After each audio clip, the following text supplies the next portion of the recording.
Vrinda. Hare Krishna, Krishna Krishna, Hare Hare. Hare Rama, Rama Rama, Hare Hare. Mukam karoti vachalam pangum langayate girim.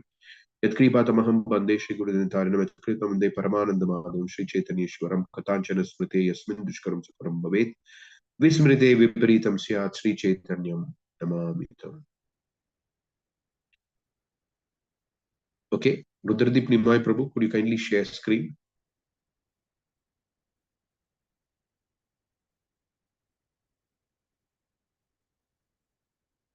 Okay, who would like to volunteer to read today?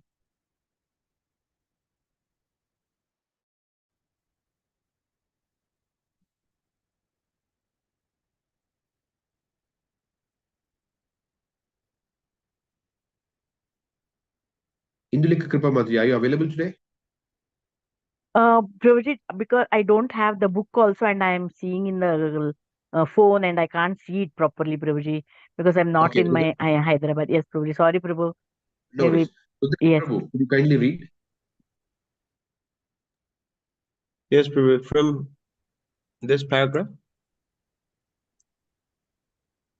where do we stop? I don't have a physical book because I'm not in Mayapur, so I don't know where we stopped. Indulika Mataji, from here. Now you try to manage. Yeah, I'll just check, Prabhuji. 1 minute. I will let you know. Mm.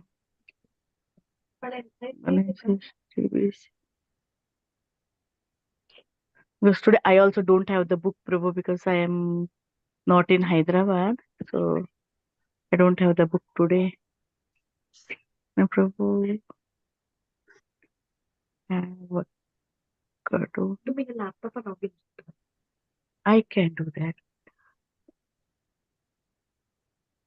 Prabhu, I can't.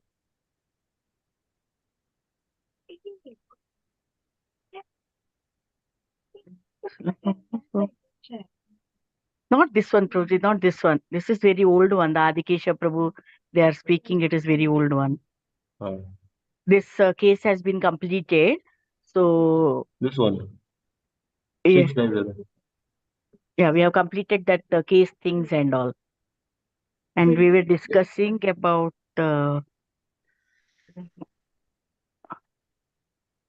We're much ahead of yes, very much ahead, because we had discussed all these things also already.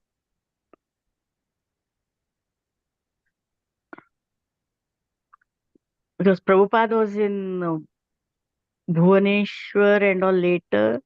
I think Mumbai, Prabhuji, Mumbai, he went there, and in the room he had told about that room is not ready, so he was insisting that he has to come. After that, after 2-3 days, he went there, and he went to that Mahadeviya's house and all. So there we stopped, Prabhuji. In Mahadeviya's house, after when they left, Prabhupada presented them with the sari and all other few things and all. So, Tape and okay, all. here. The days went peacefully. Yes, Prabhu. From here. See, this is where we stopped last class. Okay. Please continue. 6 days ago.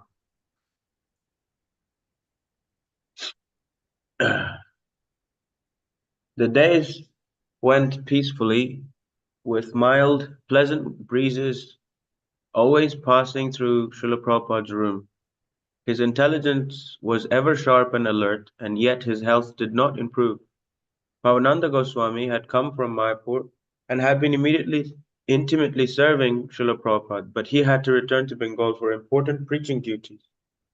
Srila Prabhupada said there was no doubt that Bhavananda was the best at giving massage and taking personal care of his spiritual master. But the personal servant's duties were not as important as preaching. Upendra, who had come to be Srila Prabhupada's personal servant, was surprised to see how Prabhupada's diet had changed. He could no longer cook the khichdi which Prabhupada had previously liked. Often, Prabhupada would not even speak what he wanted when he wanted something, but would indicate an idea or a desire with a nod of the head, a glance, a flick of a Can you finger, read a little slowly? Can you read a little slowly? Yeah. or sound like, From his room, Prabhupada heard the routine sounds of the day, the call of the cuckoos and the crows, the hammering of the marble workers, and the more distant car engines, horns, bicycle bells. He could also hear the Pujari's bell, and the conch at each arati, as well as the kirtans and bhajans in the temple room. One morning, while Prabhupada was talking to Tamal Krishna and Giriraj, the recording of Govinda's song began, signifying, as it did in all the ISKCON temples, that the deity was now giving morning darshan. Krishna consciousness is such a nice thing, said Prabhupada. Alone in this world, I'm struggling. And the so-called intelligent persons, they will not come. They have business. Why? If it is actually beneficial to the human society, why I should try alone? I will go on trying as long as I live. There will be no checking. But what kind of intelligent persons there are? We shall go on playing Govindamadi Purusham Tamaham Bhajami. People may hear or not hear, we don't mind. Giriraj had been temple president in Bombay during the years of struggle, and he had long looked forward to the time when Prabhupada would be living in his majestic quarters and receiving the world leaders.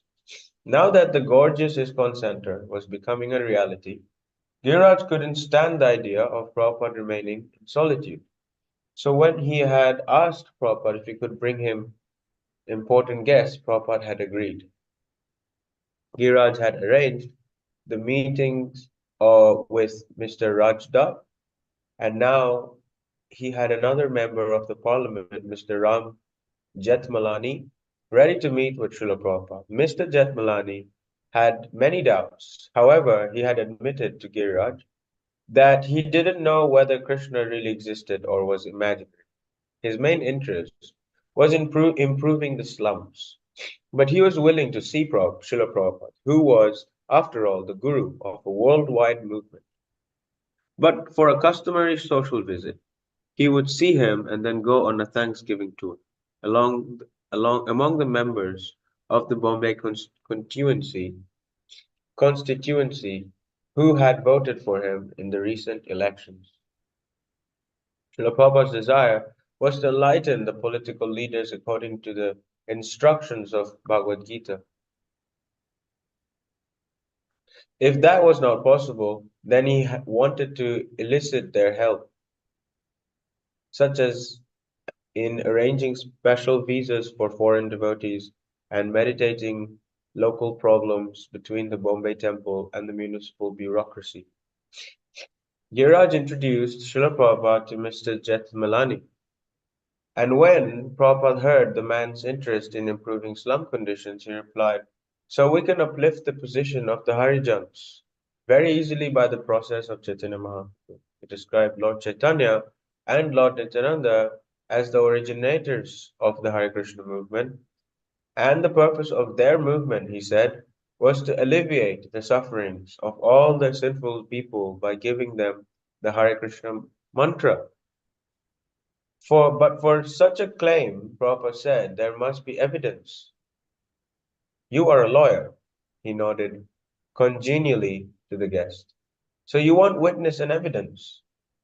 You don't blame me, agreed Mr. Jethmalani. No, it is not blaming, said Srila Prabhupada. It is a fact. Without evidence, without proof, how can a law be established? Prabhupada cited his evidence in a song by Narottam Das Thakur, which told of two great sinners, Chagai and Madai, who had been saved by the Hare Krishna movement. That was 500 years ago, Prabhupada said. But today one could see practically in the Hare Krishna movement how drunkards and illicit sex hunters had become saintly. Krishna consciousness is so nice, he said. Everyone can be elevated. So what is this Harijan? We can uplift them. Mr. Jethmalani asked why there was no emphasis in the Bhagavad Gita on public and social service. There is no need, said Prabhupada. This is animal conception of life. The dogs also combine together and make a sound, ba ba ba ba ba. A human being can also do like that. But then what is the difference between animals and human beings? But I do not know that animal. On the contrary, serve each other, said Mr. Jethmalani. It's what it is men who do. But what is the use of serving? Prabhupada asked. What you can do, what service you have done. You cannot do anything beyond the laws of nature. Now Indira is in difficulty. What can you do? In one day, everything is finished. The law of nature is so strict, you cannot do anything. You are falsely proud that you want to help, but it is not impossible. Prakrite kriyamanani. You can only do this service of understanding you are not this body and you are a spirit soul. Your business is this. This is Dharma. Mr. Jethmalani protested that nevertheless there was so much physical suffering around. Prabhupada agreed that it was good to be sympathetic, but one had to actually do something to rectify the suffering. So you must know first of all how suffering can be stopped, said Srila Prabhupada. Then you can do this, the needful. Otherwise, what is the use if you do not know the method? Dukchalam ashashvatam. I think you have read the Bhagavad Gita. Mr. Jethmalani said he had. He could not understand yet exactly how the Bhagavad Gita could be so practical, but he was listening respectfully to Srila Prabhupada and appreciating his staunch conviction. But after a few minutes, he prepared to leave. Anyway, he said, I will be in touch with your Giriraj. Prabhupada continued preaching and simultaneously asked that prasadam be bought for Mr. Jethmalani. Sir, said Mr. Jethmalani, I will take leave of you, and with your blessings, I hope we shall soon be. We are preaching Krishna consciousness without any sectarian motive, said Prabhupada. This is unity on the spiritual platform. Try to understand, Mr. Jethmalani said. He hoped that he could be of some use to Prabhupada's movement. Yes, said Srila Prabhupada, that is required, that you want to cooperate. Whatever you order at any time, said Mr. Jethmalani. So inform him, said Srila Prabhupada, and bring prasadam. At first, Mr. Jethmalani said he would prefer that prasadam be brought down to his car so that he could hurry and get to the public meeting on time. But Prabhupada insisted there is no way, that was no way to honor the Lord's prasadam. Kindly wait, he asked. Mr. Jethmalani said he did not want to eat in Prabhupada's presence. But Prabhupada insisted and explained that this was an exchange of love. Finally, when full plates of prasadam were brought in, Mr. Jethmalani was very appreciative. He had been so busy that he had not eaten all day, and he found the prasadam very tasteful. This is real human service, said Prabhupada, watching with pleasure as his guests began to eat. To give them knowledge, Mr. Jethmalani became more relaxed and friendly, inquiring about Prabhupada's daily routine and about different aspects of how Westerners had taken to Krishna consciousness. Giriraj mentioned that earlier Mr. Jethmalani had been questioning whether Krishna had an actual existence or whether he was imaginary. Why imaginary? Said Srila Prabhupada. He is in history. Mahabharata. Prabhupada continued to give historical evidence of Krishna from the Shastras, and Mr. Jethmalani listened submissively while continuing to eat. In due course, sweets were brought. In northern India, said Prabhupada, first of all, they give sweets. So they eat sweets to the heart's content. The best way to destroy your appetite is to eat sweets first, said Mr. Jethmalani. Yes, said Prabhupada, and they both laughed. So I am very glad that you have taken prasadam, said Srila Prabhupada. I'm pleased, therefore I wanted that you eat before me. It is a great pleasure.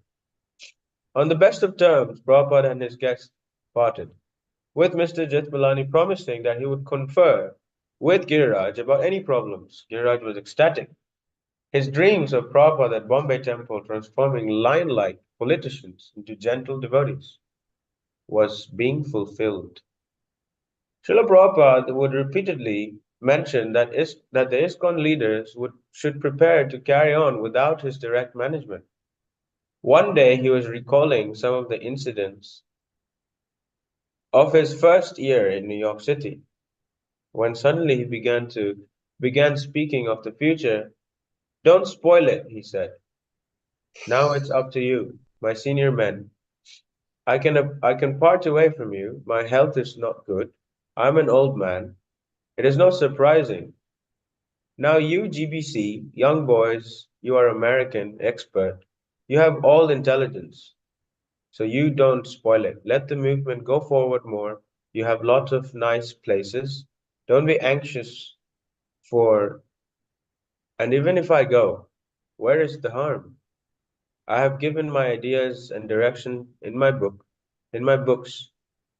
Just you have to see it, and I think I have done my part, is it not? Do you think so or not? Yes, you have done everything. Still, we want the whole Bhagavatam, said Prabhupada. That will be done, said Prabhupada. Even if it is not full, there is no loss. You are competent. You can take charge. Now you can take charge of all the money and let me remain free from management. My only request is don't spoil it. I have sometimes chastised so that it may not be spoiled. Prabhupada said that for him to see that things were going on nicely under his ISKCON leaders would make him happy. And I will go on writing books. That will be all right. He said there was no need for him to eat anymore since he was not physically active. There was no purpose in taking a lunch of chapatis and rice. Viraj expressed that it was the pleasure of Prabhupada's devotees to see him eat and relish prasadam, but Srila Prabhupada disregarded this, and the brain could be kept active just by a little fruit or milk. These moods, Prabhupada speaking of retirement and fasting, even hinting of passing away, were only occasional moods. They were very real, practical, and sober, but he would soon turn to other things, promising his continual involvement with his disciples, his movement, and the world. After a brief spell of such talking, he would again be commenting fiercely on the follies of the scientists and politicians. Srila Prabhupada said that if a man could not accept the simple logic that there must be a God, then he was obstinate and not even sane. But these animals, he said, they were passing on as big scientists, philosophers, theologians, and so on and so forth. We have to stop them. Namam duskritino mudha prapadyante naradhamaha. This is the qualification of the person who does not accept God. He's either duskritina, naradhama, mudha, or mayaya paharita jnana. Mayaya paharita jnana means those who are highly educated but have no knowledge. Asuram bhavam ashritaha means though they do not believe that God exists. So as Krishna conscious leaders, you have to chastise these rascals. Giriraj said, it's actually relishable to chastise them. Yes, Prabhupada laughed. This is a pleasure sport.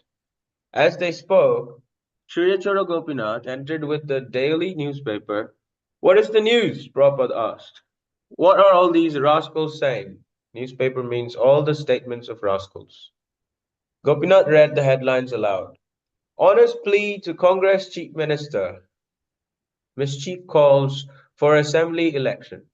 Again elections, said Prabhupada, as if election will change their quality.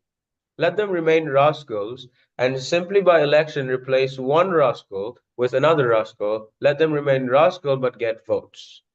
This is described in Bhagavatam.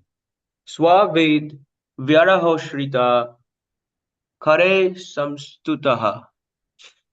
The population of Swavid Varahashtrita Varahashtra, and they are giving vote. Another big Pashu, yet this is democracy. The voters are pashus or beasts, and they are selecting another big pashu. This is going on. The rascals do not know that if instead of a tiger we select a lion, then what is the difference? Simply names. The tiger was president, now the lion is president, and both of them are animals. What is the man of human being? What is the man, the human being? This is going on. And because they're Pashu, they say, oh, now there is lion. Now the tiger is driven away. Now there is lion. This is going on. Am I right? Srila Prabhupada continued his sharp critical interest in his movement. And when he received a report that devotees working with the BBT in Los Angeles were receiving salaries, he became disturbed. He enunciated his policy and asked his secretary to make it known. Krishna consciousness means Vairagya Vidya, renunciation and knowledge, he said. They are taking advantage of the temple facilities for their sense gratification. Do you understand? Prabhupada said that temple living was for brahmacharis and sannyasis. If a grihastha was rendering essential service, the temple could provide an apartment for him. But why salary? Asked Prabhupada. Where is the question of salary? Where is Vairagya, renunciation? Salary projects should be stopped. If they want salary, they can work outside. In the name of Vaishnav, he is drawing salary, living comfortably, having sense enjoyment. So all of you, my officers, should think it over and do the needful. Prabhupada told how Lord Caitanya was living in the perfect situation in family life with his wife and mother, and yet he left it all to practice Vairagya. And thus he was praised by Sarvabhauma Bhattacharya. You are the Supreme Person appearing as Sri Krishna Chaitanya, and you are teaching renunciation and devotional service. For weeks, Giriraj and his political acquaintance, Mr. Rajda, had spoken about arranging a meeting between Srila Prabhupada and India's new Prime Minister, Morarji Desai. When it was brought before Srila Prabhupada, the crucial question was whether Srila Prabhupada would consider going to see Prime Minister somewhere in the city. But that is not respectful, said Prabhupada. Then he does not know how to honor a saintly person. Useless to meet. If he has no respect for a saintly person, if he thinks he's greater than a saintly person, then the visit is useless. Yes, then the meeting will start on the wrong foot, said Tamakrishna. He has to come see you, Srila Prabhupada. There are so many examples in the Shastra of big personalities coming to see saintly persons. Even Chaitanya Mahaprabhu refused to see the king of Orissa, said Prabhupada. What to speak of going there? Prabhupada explained that he did not require anything from the Prime Minister, but for the benefit of the human society, he could suggest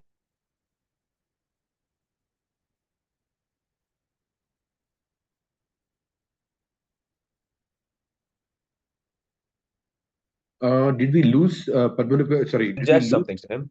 He said that Nyaka, Hare Krishna? Rudradeep Nimai? yes, Prabhu.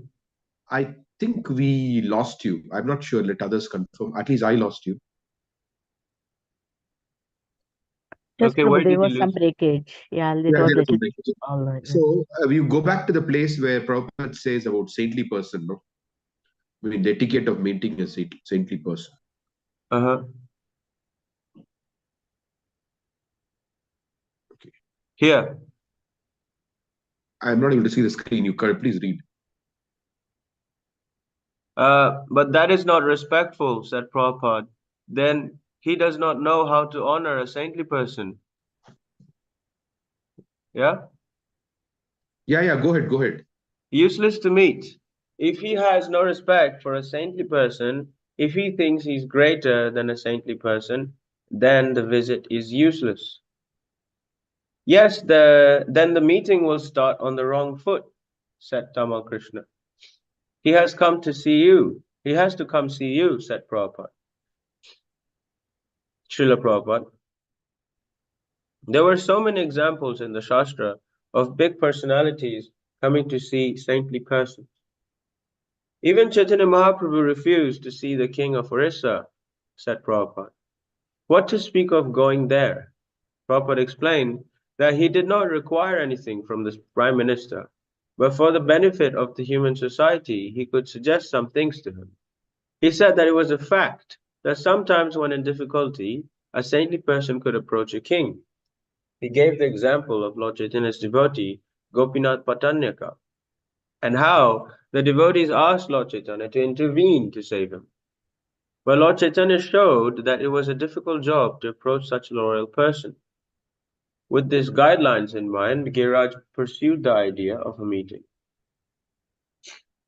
On the evening of May 5th, at about midnight, Giriraj received a phone call from Mr. Rajda. The meeting with Murarji Desai was fixed for 7:30 the next morning. The Prime Minister was only going to be in Bombay for 1 or 2 days and would be staying at his son's flat on Marine Drive. Although Giriraj knew that Prabhupada said he would not go to meet Mr. Desai, Giriraj wanted to consult Prabhupada to see if certain leading disciples should go. Not wanting to disturb Prabhupada, he tiptoed into Prabhupada's hallway and peeked into the room.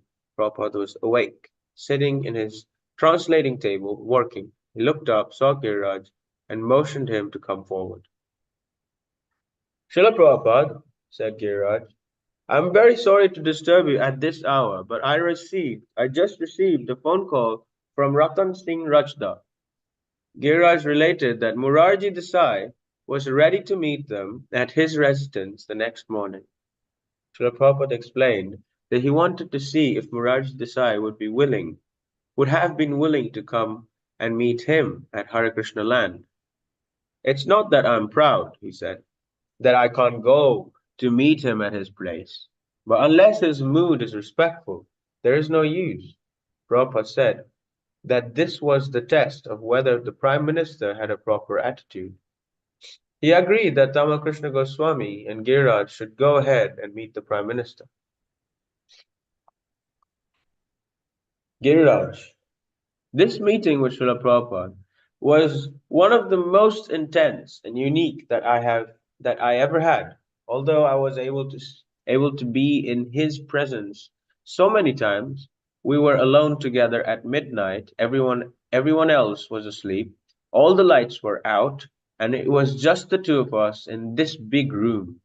He was sitting behind his marble translating desk, and I was sitting on the floor at his feet.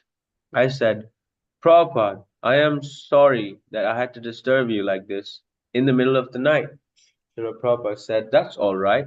Actually, with this sickness, I cannot sleep at night. Even if I want to, I cannot sleep. Due to this illness, I cannot eat also. I am such an old man. There's no question of sex life, and there's no question of defense either. So I guess I'm liberated. Of course, I knew that Srila Prabhupada was liberated, not because of bodily circumstances, as he was humbly saying, but because he was in transcendental consciousness. He was always up at night, translating, not because he was sick and couldn't sleep, but out of devotion to his Guru Maharaj and to Lord Krishna.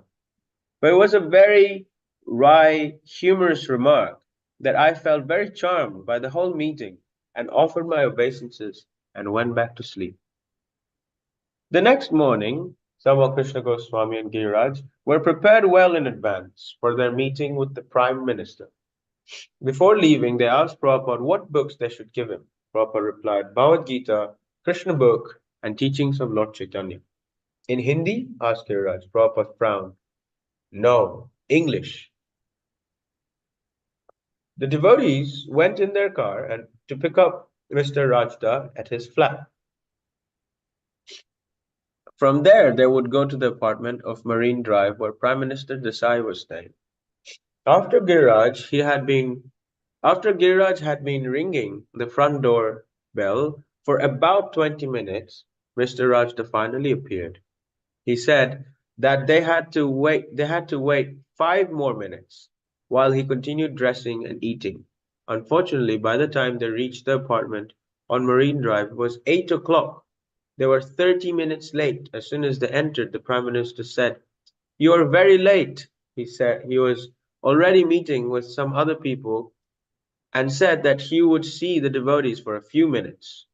He repeated that he had been waiting since 7:25. The devotees remained silent, not knowing what to say. They apologized and gave him Prabhupada's books. Mr. Desai didn't say much and quickly excused himself, going back to his meeting with the others. When the devotees returned to the temple, Prabhupada eagerly asked what happened. He was very upset to hear that they had been late. Very bad, he said. He remarked that Murarji Desai was known for his punctuality. They had missed a good opportunity, he said, by their misbehavior. When the devotees explained that Mr. Rajda had made them late, Prabhupada asked for more detailed report. The devotee said the main thing Murarji Desai wanted to know was why they were late. "Did you tell them that Ratan Singh Rajda made you late?" asked Prabhupada. Giriraj and Tamal Krishna shook their heads. Prabhupada became disgusted and said, "Why did you not say that he made you late? That you were on time but he made you late? I know you are thinking that he's our friend and you didn't want to embarrass him in front of the Prime Minister, but now the whole thing is spoiled." Feeling very foolish and ashamed, the devotee sat silently before Prabhupada. Srila Prabhupada reflected for a moment. "Anyway," he said, "these men will never change their views." Srila Prabhupada occasionally talked of traveling to a place better for his health. It was May, and Bombay was hot. Soon the monsoons would come. He had considered going to Kashmir because of the air and the water were very reputedly good for health. But no suitable accommodations could be found there. The weather was too cool. Then one day he received a visit from Shriman Narayan, the former governor of Gujarat. "You should take care of your health," said Shriman Narayan. "I hope you get better." "Oh, this is just an old machine," Prabhupada laughed. "The more you cure it, the more it gets worse. But my work never stops. That keeps on going. My main work is to write these books, and that is going on." Several other Indian guests were present, and they at once began recommending good places of health: Srinagar, Kashmir, Dehradun, Mussoorie, Shimla, Hardwar. "Yes, the water in Hardwar is good," said Shriman Narayan, "but better than that would be in Rishikesh, where the Ganges flows. Whatever places are on the bank of the Ganges, the water will be very good, pure Ganges water." Srila Prabhupada took these remarks seriously and turned to his disciples. "Yes, then we can go to Rishikesh. This time is very good. Let us arrange for that." From that moment, going to Rishikesh became a definite plan, and Prabhupada prepared to leave Bombay within a week. Okay. We saw something very characteristic of Srila Prabhupada, that even when Mr. Jethmalani is speaking about social service, Prabhupada simply dismisses it by saying that there is no real service other than service to Krishna. So, this is why Srila Prabhupada repeatedly emphasized to us that Krishna consciousness is a science. And he would say, just do as I'm doing, which means that there is quackery and there is science that we always know, right? So, if we don't present Krishna consciousness the way Krishna is presented in the Bhagavad Gita, the way the Acharyas have presented, and the way Srila Prabhupada is presented, clearly to anyone that we meet, that all things fail without Krishna. As Prabhupada wanted Satsarup Maharaj to write a book called All Things Fail Without Krishna. So Srila Prabhupada was very, very, very consistent with this, that people need to be told the truth. And Prabhupada consistently trained his followers. You can see here, Srila Prabhupada is repeatedly training his followers how to view the world. So that is the only view of the world that we are meant to have, which is that a society of which is geared towards sense gratification is a society of dogs, hogs, camels, and asses. From the Bhagavatam, and again Prabhupada speaks from the Bhagavad Gita, Namam dushkirtano muda prapadyante taradama maya pahrita jnana asura bhava ashritaha. So he said, talks these four kind of people do not surrender unto God.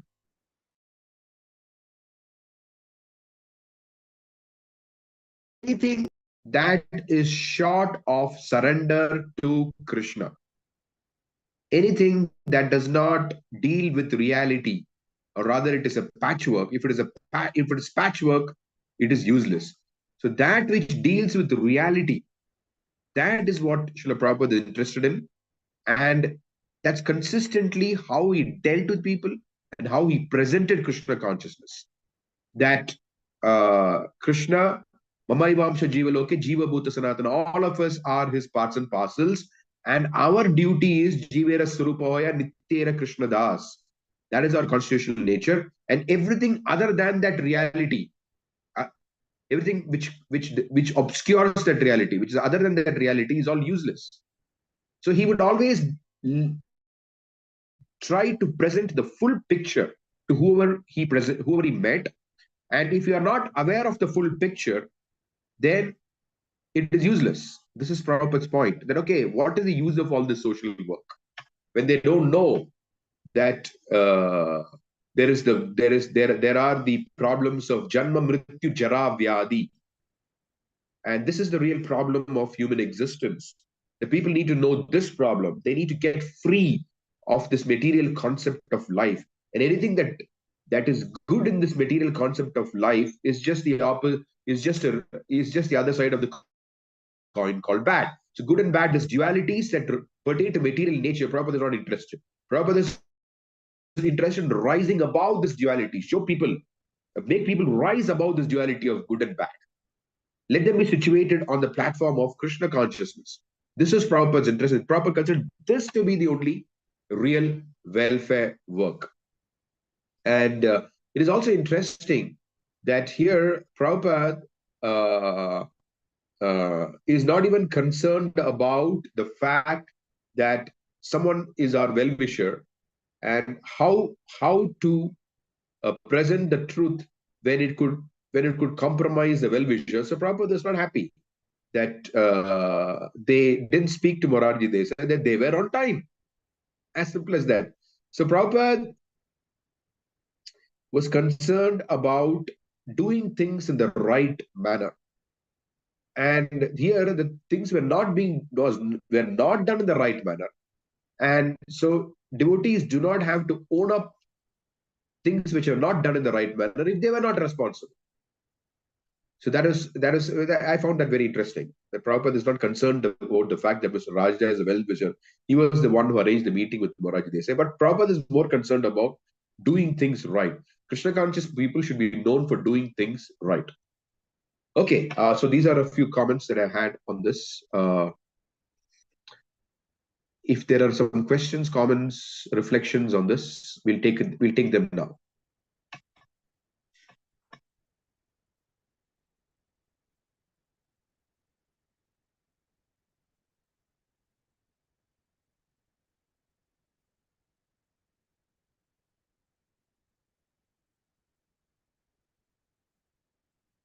Looks like there are none, Rudradeep Nimai, for now. So let's move on to the next chapter of the Leelamrita.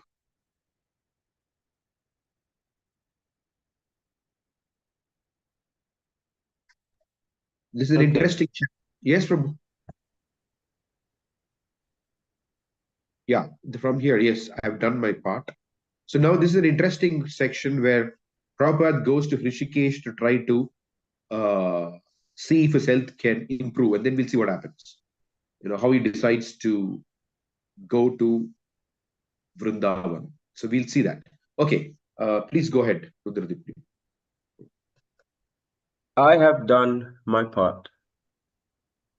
The first week in Rishikesh was idyllic, heavenly, with perfect weather and hopes of Prabhupada eating and recovering. But on the eighth night, a violent storm hit, and with the storm came a drastic turn in Prabhupada's health. He said the end was near, and he asked to go immediately to Vrindavan in case Krishna wanted him to depart from the world very soon. The devotees in Rishikesh had been in high spirits, and so had Srila Prabhupada. While crossing the Ganges by boat, Prabhupada had requested drinking water to be fetched from the center of the river. He had liked the lodge provided by his host, and he had even gone to the kitchen to show his disciples how to cook. Word had spread through the pilgrimage tourist town that A.C. Bhaktivedanta Swami was present, and Prabhupada had agreed to hold a darshan from 5 to 6 p.m. daily. The room had always been crowded at that hour with 40 to 50 people, including Western hippies and seekers as well as Indians on pilgrimage or vacation. Although Srila Prabhupada's voice had been extremely faint, he had spoken with force, stressing Bhagavad Gita as it is. When an American hippie had questioned him skeptically, Prabhupada had replied, "You cannot understand because you are crazy." And when a lady had put forward materialistic welfare work as the highest good, Prabhupada had replied, "Your compassion is as valuable as blowing on a boil to heal it." Only a few disciples were with Prabhupada in Rishikesh, and they had deemed it a wonderful treat. Not only had Prabhupada directed the cooking, but he had told stories while cooking. He had said that only a lazy man couldn't cook, and then he told a Bengali story, the story of a lazy man, to illustrate.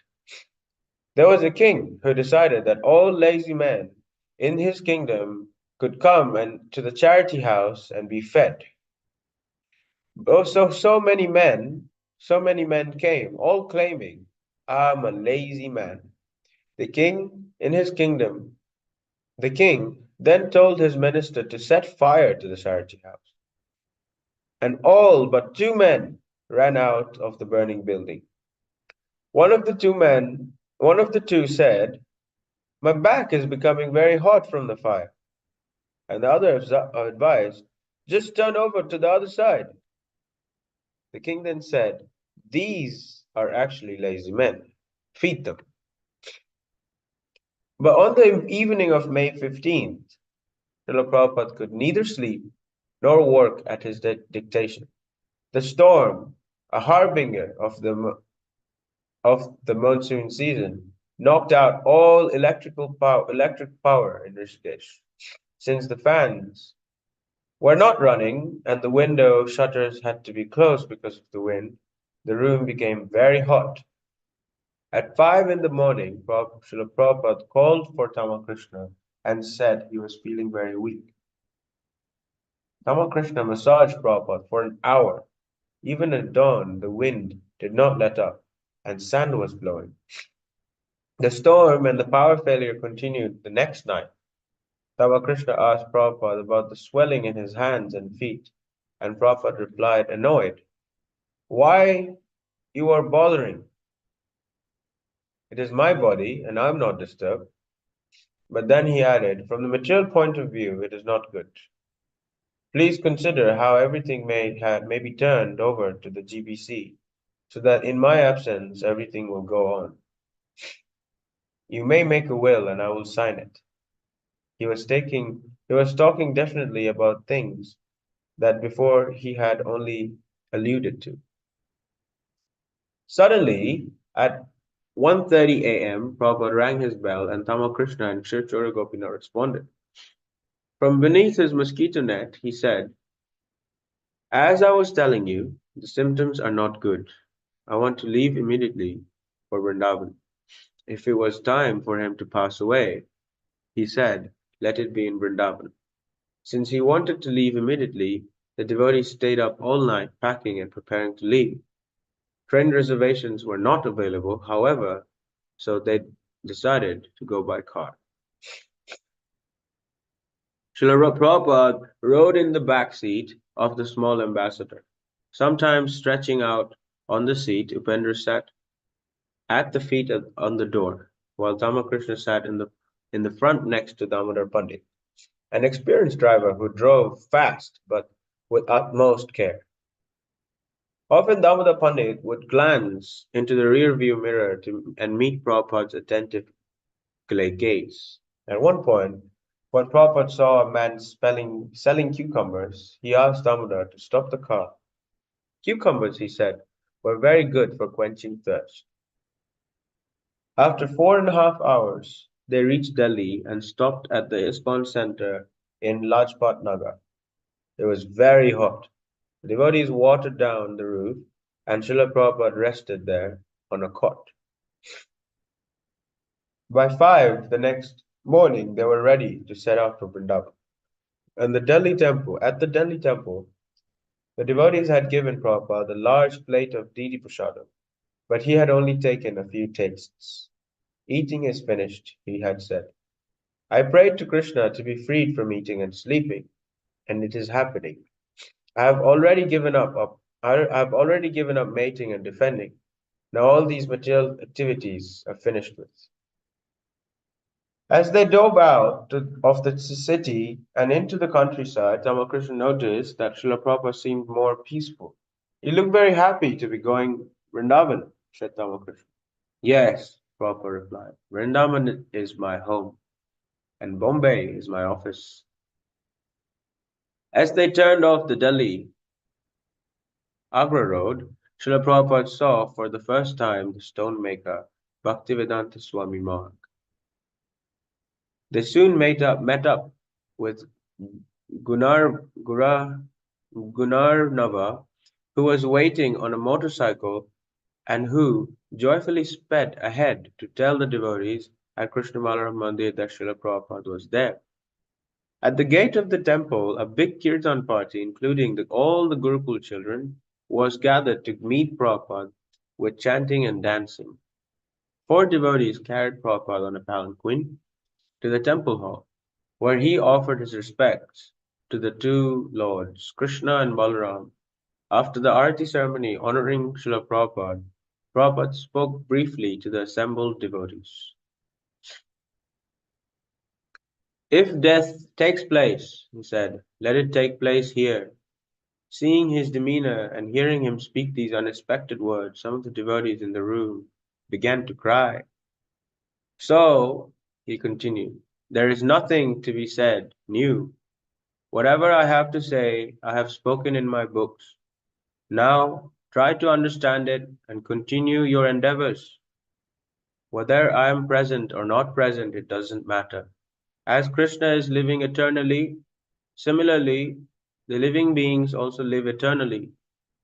But Kirtir Yasya Sajivati, one who has done service to the Lord, lives forever. So you have been taught to serve Krishna. So with Krishna, our life is eternal. The temporary disappearance of this body, it doesn't matter. The body is meant for disappearance. So live forever by serving Krishna. Despite the finality of these words, Srila Prabhupada continued to converse in his room with a few guests who remained after most of the devotees had left. A retired family man, a Mr. Bose, was present and told Prabhupada how he was now living alone in the Krishna Balaram Mandir. Prabhupada said, you will not be able to adjust to this way of life. But when Mr. Bose expressed his determination, Prabhupada added, you have a very good family, so it is hopeful. Srila Prabhupada went on to recall some of his activities at Rishikesh, and he spoke of how his movement was growing stronger around the world, and how in New York the judge had made a very favorable decision. A little later, the conversation turned to ghosts, and Prabhupada told about the haunted house of Lokanath Malik in Kolkata. Prabhupada had also rented a ghost house in Lucknow. I'm not afraid of ghosts, he said. I'm ghost proof. In England, there are so many ghosts. They're generally evil, and sometimes they even kill. They can be seen sometimes entering a latrine, or sitting in a pillar. But by offering pinda, one can free his forefathers from ghostly bodies. In Mayapur, there were Mohammedan ghosts, but not anymore. By our chanting Hare Krishna, ghosts are driven away. Prabhupada began a routine. In the morning, he would ride in the car at least a short distance down Bhaktivedanta Swami Marg.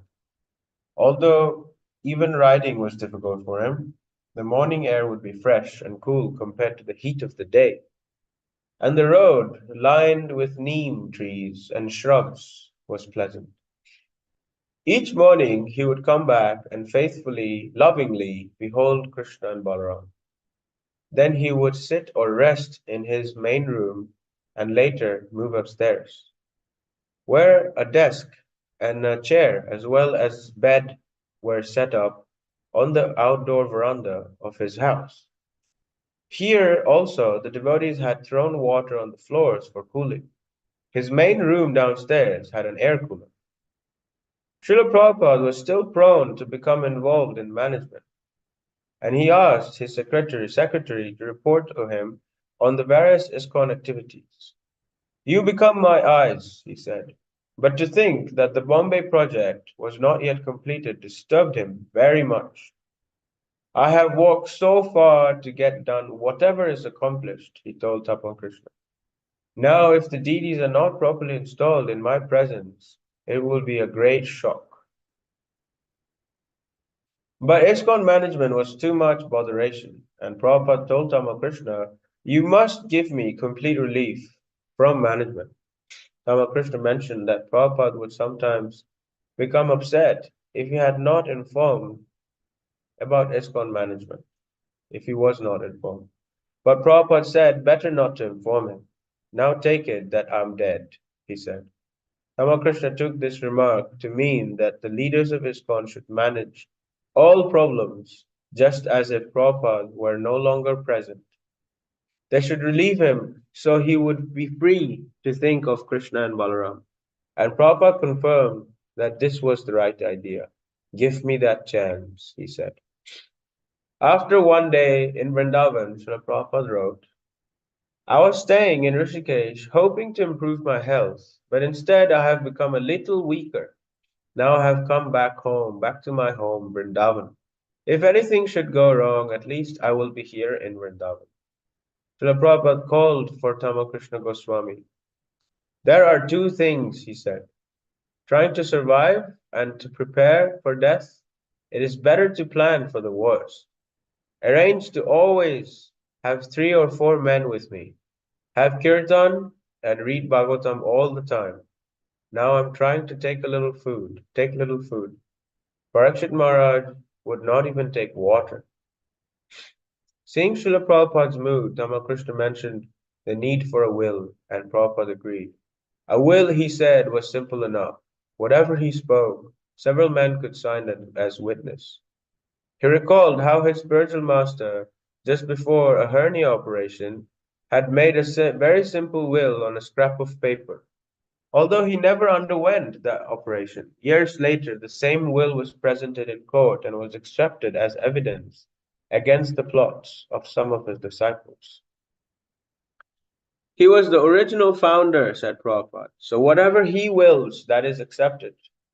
When Tamakrishna said why Prabhupada's Guru Maharaj had not undergone the operation, Prabhupada replied, everyone has their sentiment. He thought that the doctor was paid to kill him. Yes, said Tamakrishna, because sometimes people were actually paid off to kill him. Actually, Srila Prabhupada, you and your Guru Maharaj were the greatest enemies of modern civilization in this century. Srila Prabhupada explained, this is Chaitanya Mahaprabhu's mission. Bharat Bhumite Hoilo. This is India's culture. The whole world is in darkness, and they are risking their life in the transmigration of one body to another. He does not know that he is eternal and that in a few years this fragment is passing away, and this life is just a passing flash. This is the Vaishnav's concern. What these rascals are doing, they're jumping like monkeys, wasting time. This is the Vaishnav's compassion, paradukha dukhi. When some other devotees gathered in Srila Prabhupada's room, Tamakrishna explained Prabhupada's recent decision. So Srila Prabhupada has decided that the best medicine would be Srimad Bhagavatam and Kirtan, and no need of any doctors who have promised to help save the life. We should bring them and no outsiders. No medicine for the body? Asked the devotee. Oh, whatever medicine I'm taking, said Prabhupada, Yogendra Ras. He has tried so many medicines, Ramakrishna said. Even every doctor has come, and they have each given their medicine, and he has tried them. This medicine always works. Srimad Bhagavatam and Kirtan. Bhavav sadat chotra mano bhiramat, quoted Srila Prabhupada. He had been quoting it again and again. It pleases the ear and the mind. Bhavav sadat chotra mano bhiramat ka uttama shloka gunanubhadat. Make glorification of Bhagavan, and everyone will appreciate it except the animal. At Srila Prabhupada's request, kirtans by a group of no more than 4 or 5 devotees and Bhagavatam reading went on constantly when he was in his room, on the veranda, or on the roof. In the morning from 5 to 10, in the evenings from 3 to 9, he would sit with his eyes closed, absorbed in the kirtan, the medicine for the disease of material existence, which gives pleasure to the mind and ear. Ramakrishna promised to Prabhupada that he would read him no letters and bring him no visitors. Prabhupada had long wanted this, and now it at least would come to pass. The writing of the will would not be done with the attitude that the end had come, but in the spirit of preparing for the worst. It also meant finishing things so they would not have to be done at the last minute. Prabhupada was concerned that his movement continues securely with all ISKCON properties in the possession of his disciples within the institution and his instructions made clear for the future. These matters should be dispatched now and in a will, and the GBC men should gather in Vrindavan to make these last arrangements and to be with him. Once these things were settled, Prabhupada would be free to continue writing his books and no worries. Ramakrishna later asked Srila Prabhupada, whether his new decisions indicated that he was losing his desire to fight to live. Srila Prabhupada indirectly admitted it was so. Therefore, he said, I do not wish to leave Vrindavan. If by Krishna's desire I survive, then we shall see later on. Otherwise, even though his secretary did not read him letters and bring him news, Prabhupada went on thinking. What about the Radha Damodar temple? He asked. He had been renting the rooms there for years, and the temple proprietors had often challenged his rights. This was just another of his multifarious worries in maintaining his preaching around the world. Prabhupada advised that his disciples always live in the Radha Damodar rooms. That would prevent the landlord from trying to use them for something else. Even while lying quietly, resting, Prabhupada would turn over such problems in his mind. Ramakrishna wanted to double check to see Prabhupada actually wanted all the GBC men from all over the world to come. It could be costly and demanding, so he wanted to be sure that Prabhupada really wanted it. When Srila Prabhupada assured him that he did, Ramakrishna, who saw his service as responding to whatever Srila Prabhupada desired, also spoke in favor of the idea. Because they love you, said Ramakrishna, I'm sure they will all want to come and be with you. Your love for me, said Srila Prabhupada, will be shown by how much you cooperate to keep this institution together after I am gone. The room was fully decorated with rose and jasmine garlands. The kirtan party was singing sweetly and softly. Srila Prabhupada would go for hours without speaking, and when he did speak, he was usually brief. Yet he covered the same range of topics as always, in the same pure Krishna consciousness. Recalling the contractor's cheating in Bombay, he said it was only a sin to cheat, but it is sinful to allow yourself to be cheated. With so much effort and difficulty, both of my part and my disciples, the money has been collected, and now it becomes spoiled. I cannot allow this.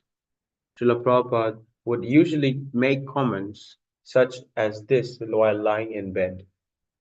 As soon as he would speak, some of the devotees attending him would come close to catch his words, and sometimes Kirtan would stop. The parts of Prabhupada's daily schedule that remained the same as before were his rising in the middle of the night to translate Srimad Bhagavatam, his morning massage and bathing, and his hearing news through his secretary. He had all but stopped his morning car ride, as well as darshan of the deities. Eating was almost nil. He asked to be moved from his bed downstairs to the one upstairs, and sometimes he would sit at his desk. Ramakrishna read Prabhupada a letter from Giriraj, more like a loving prayer than a letter. Giriraj had quoted a verse by Prahlad Maharaj from Srimad Bhagavatam. My dear Lord, O Supreme Personality of Godhead, because of my association with material desires, one after another, I was gradually falling in a blind well full of snakes, following the grey general populace. But your servant, Narada Muni, kindly accepted me as his disciple and instructed me how to achieve the transcendental position. Therefore, by my first duty is to serve him. How could I live his service? Srila Prabhupada was very affectionate toward Giriraj for his faithful, fearless service, and he listened with great appreciation, closing his eyes and drinking in every word of the prayer. That same evening, Srila Prabhupada sat up to receive a member of the parliament, Sri Sitaram Singh. Although he was appreciative that a highly placed man was visiting, he spoke on absolute plane, exposing material illusions. Immediately, he had attacked the narrow-mindedness of politicians with their party politics. He also exposed the rascaldom of politicians who claimed to support nonviolence on the basis of the Bhagavad Gita. At times like this, the devotees with Srila Prabhupada would almost forget that he was making preparations for the end of life. Later that night, after Mr. Singh had left, Prabhupada said, I can speak some more, or if Krishna desires, then whatever I have given already, that is all. Srila Prabhupada was unlimitedly willing to speak about Krishna and to help give Krishna consciousness to others. But how much longer he would stay, how much more he would give was up to Krishna. With more time, he would carry on Krishna's will in the material world. But if Krishna's desire was that he should leave, then he would also accept that willingly. If he had to soon depart from the world, he could not simply shut off the burning compassion, his preaching spirit. Most of all, he desired that what he had started, a worldwide movement to save suffering souls, should continue. The word was sent to all GBC secretaries worldwide. Srila Prabhupada might depart very soon, and he wanted them to be with him in Vrindavan.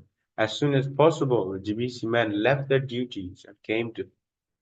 The last time most of them had been with him was in February during the annual meeting in Mayapur. Ramakrishna informed them of Srila Prabhupada's recent turns. Now he had been preaching in Bombay but not eating, how he had been gone to Rishikesh and gotten worse, and how he had come to Vrindavan, sensing the end was soon. Ramakrishna had explained that Srila Prabhupada had asked that he simply be administered the medicine of the holy name continually, that the GBC and sannyasis be gathered to chant with them, and that a will to be made securing ISKCON properties and ensuring the constitution of ISKCON institution. Ramakrishna also mentioned that Prabhupada had said that their love for him would be shown by their cooperation in keeping ISKCON together after his departure. Ramakrishna Goswami confided to his godbrothers that his own feelings were mixed. It was time of sorrow, and yet Srila Prabhupada seemed relieved now that he had decided not to struggle to survive. Ramakrishna said he couldn't but feel happy at Prabhupada's relief from all concerns. Bhaktivedanta Goswami, one of the first GBC men to arrive, told others how he had said to Prabhupada that that on the one hand he felt sad that Prabhupada was departing, but also joyful that he would be able to leave this nasty material world and rejoin Krishna. Prabhupada had approved this sentiment, adding that although his Guru Maharaj had become disgusted at the end of his life due to the misbehavior of his leading disciples, he did not feel that, rather he liked the company of his disciples and felt they were doing their best to carry out his order. But he also warned them not to spoil ISKCON and become another Gaudiya Math by splitting up.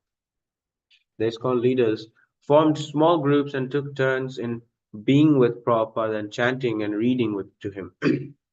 He would often be sitting up in bed in his main room downstairs, and the high-ceilinged room with its black stone floor would be very dimly lit. Though decorated with flowers and framed pictures of ISKCON deities, his room was comfortable, despite the obsessive heat,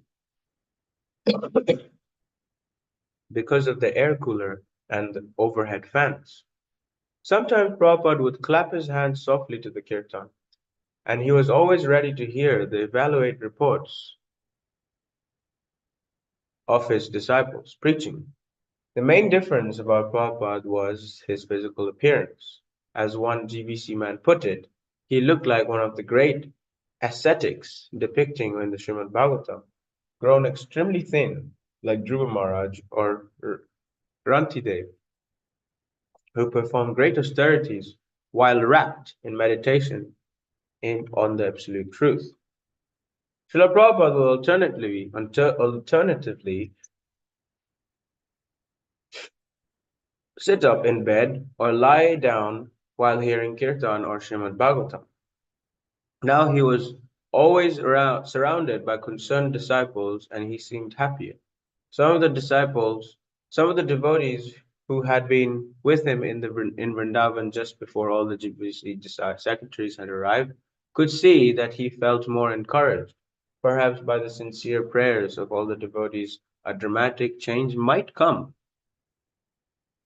Bhavananda Goswami and Jayapataka Goswami brought reports from Srila Prabhupada's beloved Mayapur project. Bhavananda said the temple was filled with transcendental activity and the Gurukul boys would chant Hare Krishna even while sweeping the roads. Work was just beginning on a new residence for Srila Prabhupada. It would be surrounded by fountains, a terrace, and a big pond.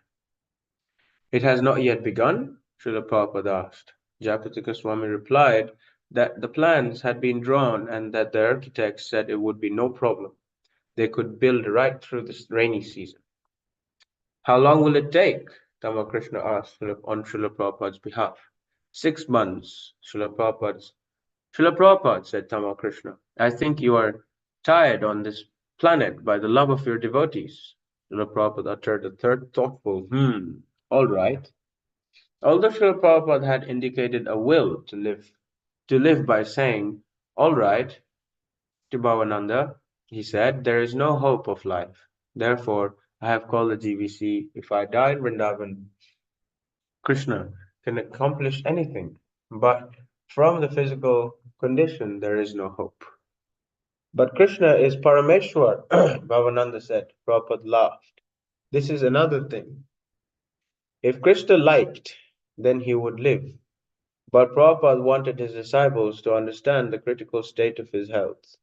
The brain is not working, he said, but the body is not allowing. Don't worry. Everyone will die today or tomorrow. I'm also an old man. There is nothing to be regretted. It is up to Krishna.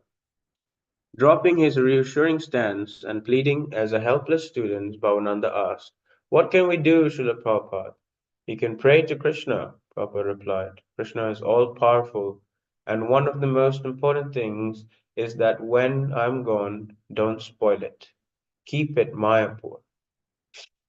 Jayapataka Swami gave glowing accounts on his recent preachings to both Hindus and Muslims in Dhaka. There have been no sadhus in Bangladesh for years, said Jayapataka, speaking strongly and victoriously through sitting like a child at the floor of Srila Prabhupada's bed. People are eager to hear about Krishna consciousness. 10,000 people gathered. It was the biggest function in the history of the colony, either Hindu or Mohammedan. The Mohammedans are also interested. They don't know anything about Lord Chaitanya. May I ask if we have any books on life of Chaitanya they like to read. Many ask. That book, Teachings of Lord Chaitanya, said Srila Prabhupada, interjected in a voice hoarse but full of life and interest. Jayapataka said that they had prospects of getting a temple there. Many young men are coming and asking very intelligent questions, he said. They ask questions about our deity worship, about Guru, about Harinam. Very intelligent questions. There is no CIA rumor. There is no type of any bad talk about us. No envy at all. And because they are a little oppressed, they are always being challenged about believing in Krishna. So that is why they are eager to understand. What about the Mohammedans? Asked Srila Prabhupada. At one place, said Jayapataka, when Prabhu Vishnu lectured in Dhaka, a Mohammedan heard and came to him and said, Why are you preaching? What you're preaching is very applicable to the modern day. In my district, there is nearly a majority of Hindus, but when they have their sadhus come and preach there, I find it very old-fashioned and very unacceptable. But your preaching we find enthusing. So he arranged a program. Ultimately, every Mohammedan that I have met has become interested, just because it was presented in a way that was acceptable to them. They say, you are Hindu. We say, no, we are Vaishnav. Vaishnav means we believe in only one God. There is no one equal to him. So you believe in the same thing. That is fact, said Prabhupada. Asamordha. There cannot be anyone equal to God or greater than him. Many young men, both Hindu and Mohammedan, will join, said Jayapataka Swami. I am sure, but right now we're getting the society registered and getting our place. You do not get that yet? Prabhupada asked. Get the place and get the society registered. Prabhupada added that Jayapataka should do everything very seriously. It is increasing, he added approvingly. When Rameshwara Swami came into the room for his kirtan, he brought Srila Prabhupada the newest editions of the Krishna book trilogies and reported that how the various books were selling. Keep your health very nice, Srila Prabhupada said. Live as many years as possible. Be Krishna conscious. The next life you go back to home. Permanent life. There is no cheating, no politics, no personal ambition to fulfill. There is not any tinge of any personal salvation. Now, can anyone point out that here is personal sense gratification? Can anyone? Can you say, here is my personal sense gratification? There is no such thing in Krishna consciousness. This is our desire, that we live with devotees and execute the mission of our predecessors. This is our ambition. Without ambition, no one can live. Our real self-interest is to execute Krishna's desire, so do it carefully. If 1/4 of the Americans become Vaishnavas, then the whole world will change. In America now, Rameshwara said enthusiastically, the book selling has surpassed last year. We are trying to double. We have not yet doubled, but he has gone beyond last year. It is going to double, said Srila Prabhupada. By your mercy, Rameshwar added. Yes, said Prabhupada. Be doubly blessed. At these words, the devotees laughed happily. Srila Prabhupada then turned to Kirtananda Swami. So, New Vrindavan is developing. Be happy. We can't be happy if you're not there, Krishnananda said. I'm always there, said Srila Prabhupada. When I see that everything is going nicely, then I'm happy. Even with this body is body, we'll have next body. Wasn't it Puru who gave his father his youth? Asked Krishnananda. Srila Prabhupada nodded. King Yayati traded his old age. And you can do that, said Kirtananda. No, why? Said Srila Prabhupada. You are my body, then you can do it. There is no difference. Just like I am working, so my Guru Maharaj is there. Bhaktisiddhanta Saraswati. Physically he may not be, but in every action we do. In the Bhagavatam, said Tamakrishna, you say that for whoever follows the Guru lives with him eternally. So I am not going to die, said Prabhupada. Kirtir yasya sajivati. One who does something substantial, he lives forever. He does not die. One has to accept something. One has to accept another body according to his karma. But for a devotee, there is no such thing. He always accepts a body for serving Krishna. So there is no problem. Rameshwar Swami informed Prabhupada that the last volume of the 9th canto was at the printer, and the first volume of the 10th canto would follow in 2 weeks. Srila Prabhupada inquired about whether it was more economical to print the Hindi books in India or America, and they discussed. Internationally, all conditioned people are suffering, said Srila Prabhupada, but you devotees are above all dangers. Kirtananda Swami Maharaj knows that very well. He has no danger. Sticking to that new Vrindavan program, there is always improvement. They eat first-class nutritious food. And what is the place? And what is that place in Pennsylvania? It was like old times with Srila Prabhupada hearing reports and correcting and inspiring his leaders to do more and more, assuring them that Krishna would help them. Rameshwar Swami described for Srila Prabhupada's pleasure the great volume of Krishna-conscious literature being distributed. At the end of this year, he said, we will have sold at least 65 million books on Krishna. Every year, we're selling at least 15 to 20 million books now. Yes, said Prabhupada. They ask, why are you stressing so much on Krishna? But that is the only message. It will increase more. People will be inquisitive. Srila Prabhupada continued to talk, but with occasional reflections on his present condition. What is the problem? He asked. We are talking about Krishna, so if all of a sudden I collapse, then what is the problem? Krishna Tattva Pada Pankaja. Ordinary dying is Kapha Vata Pitta, choking. If but if in the kirtan you die, oh, it is so successful. Not the injection and operation, that atmosphere, but in Krishna Kirtan, that is glorious. No oxygen, gas, dying, and so much trouble. Chant Hare Krishna, bus, and let me die, Krishna. Never be disturbed. Chant Hare Krishna for chanting. You have got so much material. Now read something from this book. Srila Prabhupada reached over and opened Srimad Bhagavatam and handed it to Rameshwara, who began to read.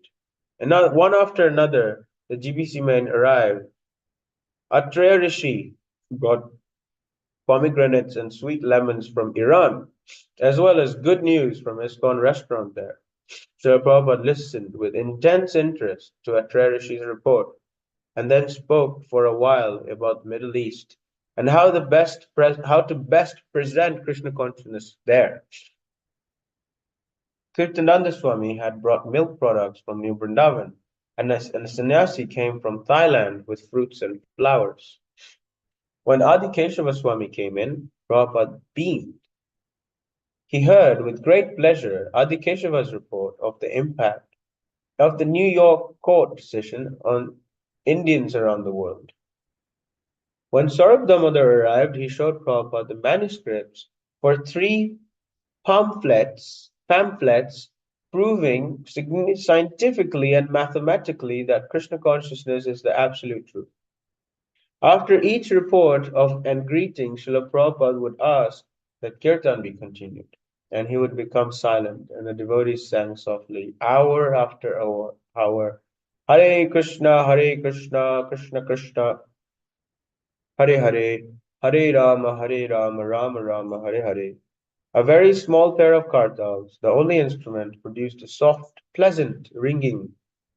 The voices of the chanters were subdued. But their minds were firmly fixed in devotion to Srila Prabhupada and the holy name, concerned that Prabhupada would hear the Mahamantra without interruption. The devotees were chanting experienced their own realizations while intimately associating with Srila Prabhupada in this way. They could understand that was the most important connection with Srila Prabhupada, to come into his presence and chant Hare Krishna and Jaya Shri Krishna Caitanya and read to him from Srimad Bhagavatam. Srila Prabhupada wanted to hear the transcendental sound, yet he was simultaneously teaching his disciples. After his departure, they would retain that deep impression of the significance of Hare Krishna mantra and Srimad Bhagavatam, and they would go on living the mercy to others. He was teaching them how to become pure devotees. He was sharing himself with them and having them chant very simply and read his books without speculation, so that later, when preaching Krishna consciousness, they would remember. Srila Prabhupada would always be with them as they went on chanting simply and preaching without speculation. Whether he would depart now or later, he was preparing them.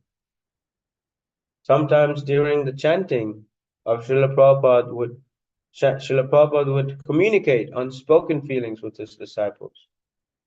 He might simply glance at one of the devotees, but that devotee would feel a surge of loving emotion and realization.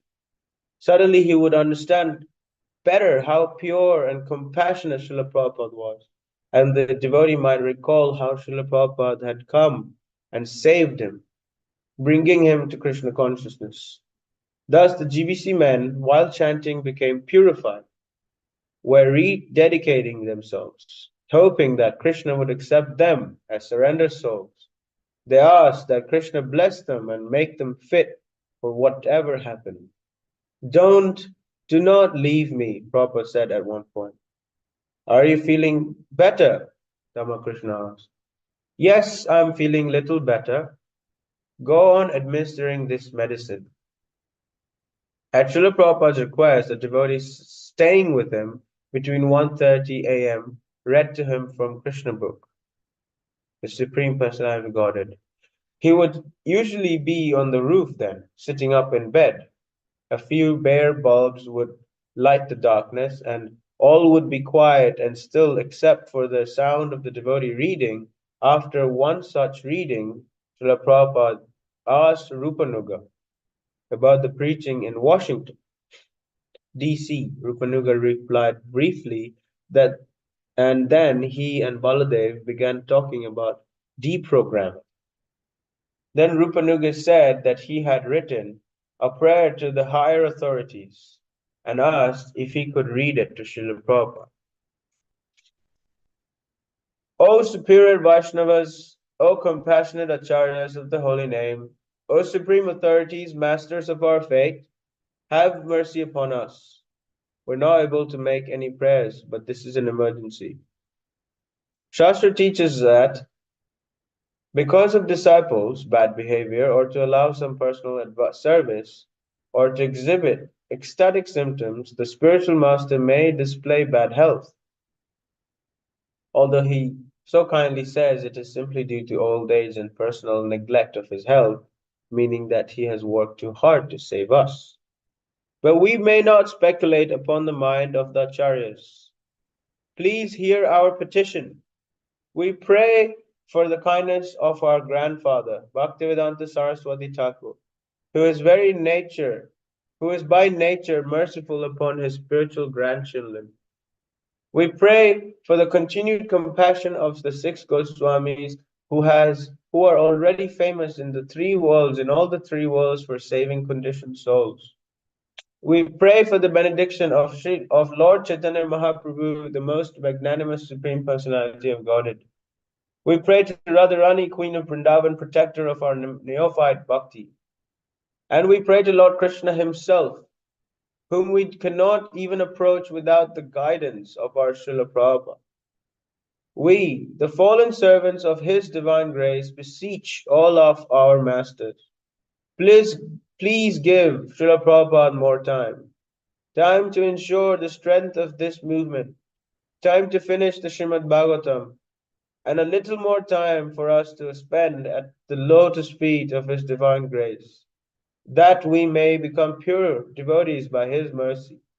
We implore you, these 10 years have passed so quickly, and we're caught far too short of perfection. You know that actually only 10 milliseconds have passed in eternal time. Therefore, kindly extend his stay, lest we fall from the spiritual path. O Vaishnav saints, O Bhaktisiddhanta Saraswati Thakur, our eternal grandfather, O 6 Goswamis of Vrindavan, O Radharani, mother of bhakti, O Lord Chaitanya Mahaprabhu, the master of all, O Lord Krishna, the final repose of our love, O Vaishnava Acharyas, kindly have mercy on us. Please don't yet take Srila Prabhupada away. Kindly grant this emergency prayer. Either way, said Prabhupada, I have no objection to stay or leave. He said, there was a Bengali saying that if a denki, a wheat threshing machine, goes to heaven, what will it do there? It will thresh wheat. Because of the thresher is constituted in a particular way, it will thresh wherever it goes. Similarly, the pure devotee, whether he is in the material world or the spiritual world, will serve Krishna. In this way, Srila Prabhupada was indicating that he had no personal anxiety, but he had also indicated that although everything was dependent on Krishna, the prayers of the devotees might influence Krishna. Srila Prabhupada's disciples, humbly considering themselves neophyte devotees, took it as a sign of Prabhupada's protective mercy that he said their prayers could keep him with them, and that he, although an eternal exalted associate of Krishna, liked to be with his tiny disciples. My Guru Maharaj was disgusted, he has said, but I like your company. A sannyasi disciple read aloud a prayer he had written, petitioning the Supreme Lord for Prabhupada to live for 100 years. On hearing this, Srila Prabhupada opened his eyes wide and smiled. But again, he pointed out that he was not afraid of death. Wherever he was, he said, he was in Vaikuntha, especially being in Vrindavan and being surrounded by kirtan of his disciples was Vaikuntha. Ramakrishna Goswami told Prabhupada that he had offered a prayer in the temple that morning while standing before Krishna and Balaram. Krishna has done so many miracles, he said. So it would not be very amazing if he kept Prabhupada alive. And Balaram, who was supporting all creation, would not be weakened if he gave Prabhupada a little strength. In this way, Tamakrishna said, we may all pray to Krishna Balaram to save you. We're not very important, but still they may hear. No, Prabhupada said, you're all pure devotees with no other motives. Srila Prabhupada regarded the petitions of his disciples as expressions of sincere affection, not at all improper spiritually, but he pointed out that it was ultimately up to Krishna. He had his plan. In any case, Prabhupada said he would be all right. He told the story of a sage who blessed different persons in different ways. The sage blessed a prince to live a long life, since after that he would be punished for his sensual life. The sage also blessed an ascetic to die at once, so that he be relieved to the suffering of his austerities and receive his pious rewards. But when he asked to bless a pure devotee, the sage said that because the devotee had already obtained the lotus feet of Lord of Krishna, his condition would be the same, whether he lived or died. Prabhupada knew, even better than his disciples, that there was much he could do if he remained in the world. But he simply wanted to see what Krishna desired. He saw strong evidence, however, that his life was about to end, at least according to the condition of his physical body. And this in itself indicated that Krishna's desire was that he soon leave this world. GBC men met and decided that aside from Prabhupada's will, I think you can stop there. So, philosophy is meant for living, and life is meant for preaching. It is not that philosophy is meant for preaching and life is meant for living. Philosophy is meant for living and life is meant for preaching. So here we see how Prabhupada is living the philosophy that he taught us. That for a devotee, it makes no difference whether they are in this body or they're not afraid of death, because they know that after death they'll continue to perform devotional service. So Prabhupada perfectly lived the philosophy, and through his life he was preaching to us how to live. So we see how there is even in these days, even in those days when Prabhupada was going through a difficult bodily situation, Prabhupada is firmly fixed in transcendence. He is not fixed on the bodily platform. So therefore, even when his body is going through difficulties, it is not that he speaks philosophy, he doesn't speak philosophy anymore, he's bewildered, nothing of that sort. He is very firmly fixed, and he speaks even stronger about the philosophy. In fact, he's speaking even stronger about the philosophy. And he speaks about monkeys jumping and wasting time. This is modern civilization. So, even when his disciples are writing very affectionately, Prabhupada simply says, whatever is Krishna's will, living or dying, whatever is Krishna's will. So even though someone prayed for 100 years for Prabhupada, Prabhupada is not very, oh, may that happen. No, if Krishna wants, it can happen. So Prabhupada is showing us how to lead a life of perfect Krishna consciousness, a life of being completely beyond the dualities of good and bad. So you could say, okay, this is a bad health situation. But Prabhupada is beyond that duality of bad. He sees everything as the will of the Lord. So there are two ways of living in this world. One is to get carried away by duality, and the other is to just act as a puppet. As Prabhupada reached the shores of America, he said, Prabhupada prayed, please make me a puppet in your hands. So there are two ways of living. One is to oscillate between dualities, and the other is to act as puppet in Krishna's hands. So for those who are puppets in Krishna's hands, for them, dualities are all very childish. Fame, infamy, good health, bad health, these are all very childish for them, because they are interested in something something worth pursuing, which is the mercy of Krishna. So, and devotees see everything as the mercy of Krishna. No material logic can be applicable. Like, for example, we can see that, okay, people are living up to 100 sometimes, and why didn't Prabhupada live up to 100? Why didn't Krishna make Prabhupada live up to 100? These are all completely mundane calculations.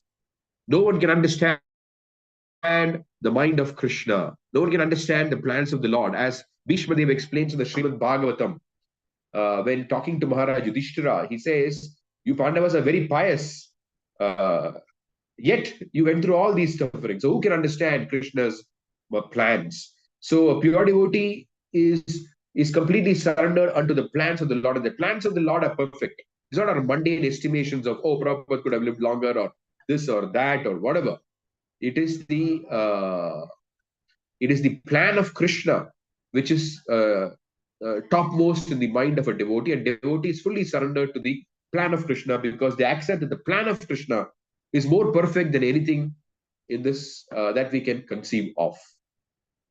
Okay, so these are some thoughts that I had about what we read. It's a very, very beautiful chapter, and we see how the outpouring of affection the devotees had for the disciples had for Srila Prabhupada. And Prabhupada says, you have no other motives, therefore you're all pure devotees. So Prabhupada instilled that sense of pure motive, of pure Krishna consciousness without external motives.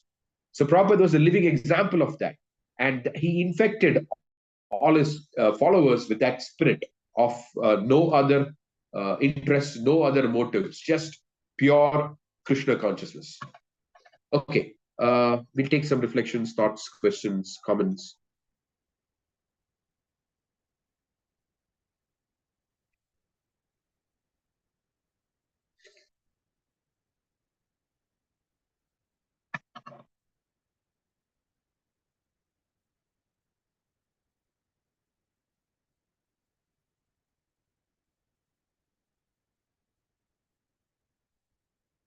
Okay, I don't know if you heard me. It looks like there are no. Everybody's overwhelmed by what they read. That is also a good sign. Yes, Hare Krishna, Prabhu. Yes. Quite a painful chapter, unfortunately, to start towards the last part of the Lilamitra. So it's quite, I mean, it's very rejuvenating, but it's also painful to see the departure of Srila Prabhupada now approaching. So you feel that you're there with Srila Prabhupada's words. So it's quite an emotional chapter that we've entered in, emotional part of the Lilamitra now. So thank you, Prabhu. Spiritual emotions.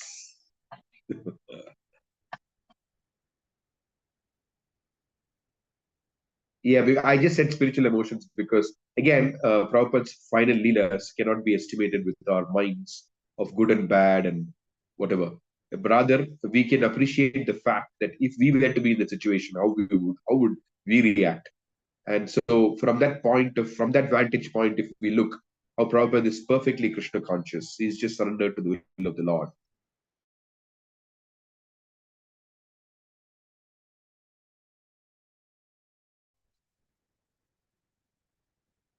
Yeah, Leela Madhuri Mataji, you have something to say? Hare Krishna, Prabhu. Dhanavad Pranam. Yes, sir. Prabhupada, was an example that how to end the life. As a Right. practicing devotee, how should we prepare for our death? Because death may come next minute or next year or maybe after 10 years. So how to prepare? Prabhupada there was no other medicine. It was only Kirtan and Srimad Bhagavatam for him. But how far it is possible practically, I don't know for me personally. So need some guidance or help so that I also can start expecting my death at any Mataji, moment.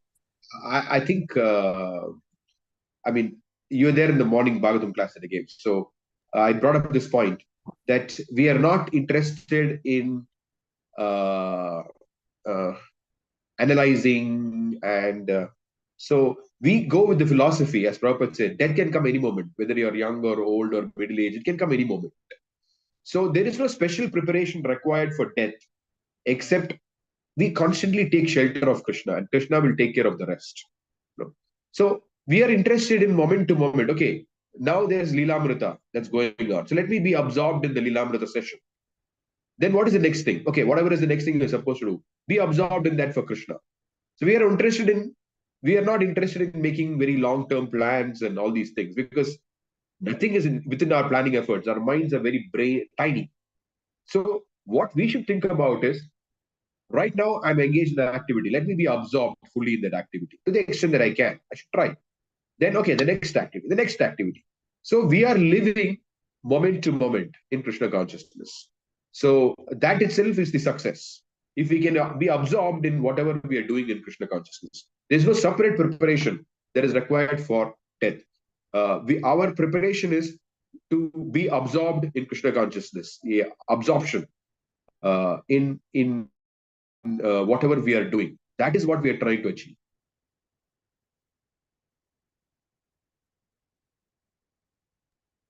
Yes, Prabhu, I could understand the formula which you gave in the Bhagavatam class. Because you will spend a lot of time thinking, how shall I prepare? Why do we need to do that? Yes. Krishna is preparing, you just take shelter of him. That's it. Whatever activity you're doing, just be absorbed in that. And Krishna will take care of the rest. That is our preparation. Prabhu, this question I had asked many times, but still, my desire is to be in Vrindavan in my last days. But I don't know how to overcome that desire. So that is also one more intention behind asking this question. As you said, yes, Krishna will have plan for me also. It is okay to have a desire, but we have to be aligned with Krishna's desire. Like Yes. You'll see the second canto how Uddhava, I mean, the kind of affection, the kind of appreciation that he has for the residents of Vrindavan. I mean, he's a very outside of Raj. He's the most exalted devotee in the pastimes of Krishna. So, I mean, among the most exalted devotees. So Uddhava, after seeing the residents of Vrindavan, he prays. That is his desire. His desire is, may I be born as a creeper on the outskirts of Vrindavan, on the periphery of Vrindavan, so that when the residents of Vrindavan, especially the gopis, when they walk, they trample me under their lotus feet, so that the dust from the lotus feet can fall on my head. So this is the desire of Uddhava. But when Krishna was leaving the planet, he told Uddhava that I want you to go to Badrikashram, because the sages of Badrikashram, they couldn't get my association when I was here on the planet. And since you're my great devotee, so please go and give them your association. And Badrikashram is in the Himalayas. Now Uddhava doesn't think, Krishna, I had a desire to be born as a creeper in Vrindavan. Now you're asking me this. So could we negotiate or could we discuss this? No. That's not the attitude which Uddhava takes, Uddhava has. Uddhava's attitude is whatever the Lord wants, instantly, no second thought. This is what I want to do. So it is fine if you have a desire that you want to leave your body in Vrindavan. Nothing wrong with it. But you should also be open to wherever Krishna wants you to leave your body. That is Krishna conscious. That is pure devotion service. That we are interested in whatever Krishna wants. We have a right to desire, no problem. It's a fantastic desire to desire to leave your body in Vrindavan. But we should ultimately surrender to the Lord's desire. You're worrying what if his desire is different than yours? Why are you worried about all that? Krishna knows what is the best. Yes, Prabhupada said, for the members of the Krishna consciousness movement, as long as you're preaching, it's a battlefield. And it is a glorious departure to die on the battlefield. So this is our teaching. This is what Srila Prabhupada has come to teach us. That till our last breath, not only shall we practice, but we shall try to give Krishna consciousness to others. This is called, and if in that consciousness, if you die, that death is glorious. So, yes, we have a desire to leave our body in Vrindavan. But if that is not possible, if that is not Krishna's will, and if the Krishna's will is that we die on the battlefield, fine. Whatever is Krishna's will.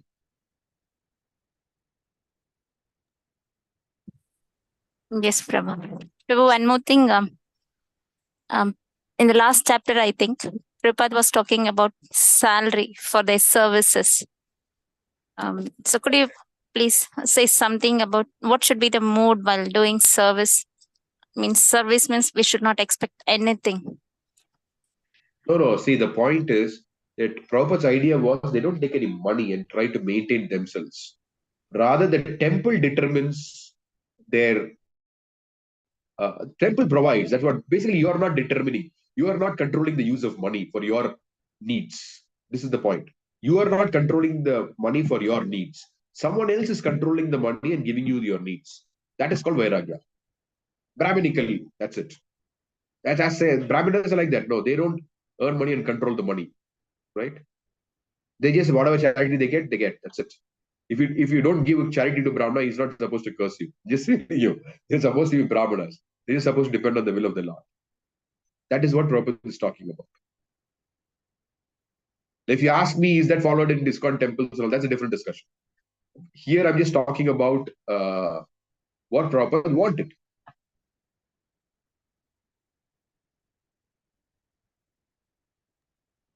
Yes, Prabhu. And I'm But that expecting doesn't mean these are to be neglected. That's not what Prabhupada is trying to say. Prabhupada is trying to say that you don't control the money and use it for you don't determine how to lead your life with public money. Basically, ISKCON is public's money. It's Krishna's money. Okay, you could say Krishna's money. Of course, it is Krishna's money. So Prabhupada is saying you don't determine how to lead your life using Krishna's money. Let people who are handling Krishna's money determine what needs to be given to you. Like that. Now, I know that this could be exploited, all this. I'm not talking about, that's what I'm saying. I'm not saying how it is being implemented, not implemented, and all those kind of things. I'm just talking about what Prabhupada is referring to there. So even in that, we should be completely depending on Krishna. Am I right, Prabhu? Yeah.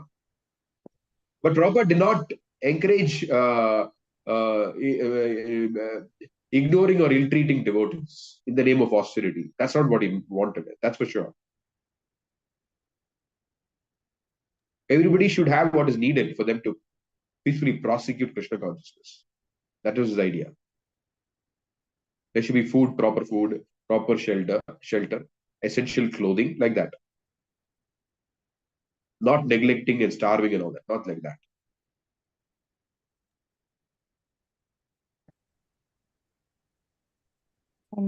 One more thing, Prabhu. Somewhere one line it was like, if you are following the instructions of your guru lives with you. Yeah. Could you please share something about this? This is Like the whole. if you have any of your personal experience or something. Prabhupada begins the Bhagavatam with that dedication. The spiritual master lives forever with his disciples. One who lives by his instructions lives forever with the spiritual master. The spiritual master lives forever with him. So every activity in Krishna consciousness is that. Every activity. It's not that there's a separate activity for that. In every activity, like Prabhupada said when he went to America, we read that earlier. I never felt I'm alone. My Guru Maharaj is always with me. So in every activity of Krishna consciousness, that's applicable. It's not just a separate thing. It's not an esoteric thing. That's what I'm trying to say. It is something which is it is supposed to be very fundamental to everyone's practice of Krishna consciousness. When we read Prabhupada's books, we associate with him. We come into his presence. When we execute the orders of the spiritual master, we associate with him. We come into his presence.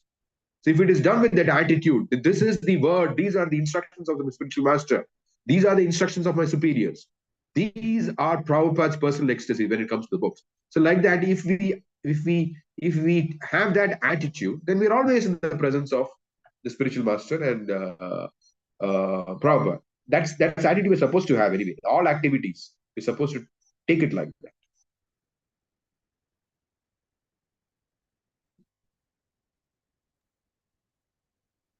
Prabhu, it is always I have this problem that when I hear like this or when I read, of course, I get so much of motivation. But when it comes during some disturbances or some miseries, it is very difficult to balance that. Recently I was asking this question to one more senior devotee also. That yes, it is purification or it is a test from Krishna. So many things theoretically I also know, but when I'm practically facing that situation, I really don't know how to stay determined, not disturbed. You are not alone. Some help. You are not alone. I think a lot of us go through that, this thing. So Krishna says in the Bhagavad Gita that when you become a devotee, it is not, what is the formula he gives for happiness and distress? He says tolerate. It's not that when you become a devotee, the material distresses and happiness will not come. It will come. Just like rain. Okay. Whether you're a devotee or a non-devotee, rain will come, right? But there is something called an umbrella. Okay. If you hold an umbrella, the rain is coming, but you're being shielded from the rain to whatever extent. So like that, if we take shelter of the umbrella of mercy of the pure devotees of the Lord, then even though it is raining, we can get through. This is the point. So you may feel, okay, I am not feeling motivated enough. But what else can you do? Take shelter of Krishna. What else can you practically do actually? Give up Krishna consciousness? That's going to make things more worse, right? Anyway, that I think you know. So what else can you do? Just tolerate it and take shelter of Krishna. In fact, if we see, I think that if we, I mean, my experience has been that if we accept it as Krishna's mercy, then it becomes tolerable. Then, to whatever extent. To the extent of our acceptance, to that extent, it becomes tolerable. I personally have an experience when I had malaria and I was shivering. This is when I was in my early 20s at that time. And it is very, very difficult with all the fever and all this kind of thing. Then I remember a friend of mine dropped in. And he had some difficulties that he was going through. And he came and sat right next to me on my bed. I started asking questions. Now here I am struggling to barely, with so much fever and all that. So then in my mind, I thought, okay, here someone is asking me a question. So either I can lie in bed and simply be thinking about how miserable I am, or I can just tolerate this misery and try to help him. So I tried, let me try to tolerate this misery. And I prayed to Krishna, let me do the right thing by trying to help him in this difficulty and while tolerating this misery. And it worked like magic. Magic, like I mean, not magic. I would say that, okay, magic in the sense that I was able to do it actually. And you may not believe what the result was. After that, I spent about an hour with him, despite in that condition. And after that, I felt I become okay. I mean, it seemed like a miracle to me that this preaching could actually get rid of that whole condition. Then the next day, I went to the doctor, and he told the nurse to check my temperature. I was sitting coolly and talking to him, just like I'm giving this class now, just talking very normally to him. When the nurse checked the temperature, it showed 103.5. So the doctor was shocked. He said, what? 103.5? Check again. And she got another thermometer and checked. Again, it showed 103.5. And that's all. The doctor, I mean, he gave prescribed me medicines for malaria because the malaria test had come positive. But I was a little bit curious. And I said, doctor, I'm sitting with you right now. I'm talking to you like a normal person. Yet the temperature is showing 103.5. How does this work? Yeah. He looked at me and he said, it is Krishna. He said, that's all. This is what he said. So what I'm trying to tell you there is a running temperature of 103.5. But how did this happen? I don't know. The only thing I can attribute is what I did the previous day evening. That's all. So if you are willing to, I'm not saying that the next time you fall sick and you try this, then this same thing will happen to you. I don't know what Krishna wants. But anyway, I'm just sharing my experience. So these are things which can happen. But if we try to execute our duty, Krishna will give us the opportunity to execute more of that duty. Because the next day I was sitting and speaking to that doctor also about Krishna consciousness. Not that I was just sitting only and talking medical things. So finally at the end of it, he just told me it's Krishna, that's all. When I asked him. So there is no other solution other than to tolerate and go on with our duties. That's all. There's no other way, no other way, no other way. We just have to tolerate and go on with our duties. Motivation, no motivation, doesn't matter. We have only one shelter called Krishna. Excellent answer, Prabhu. Thank you. Hare Krishna.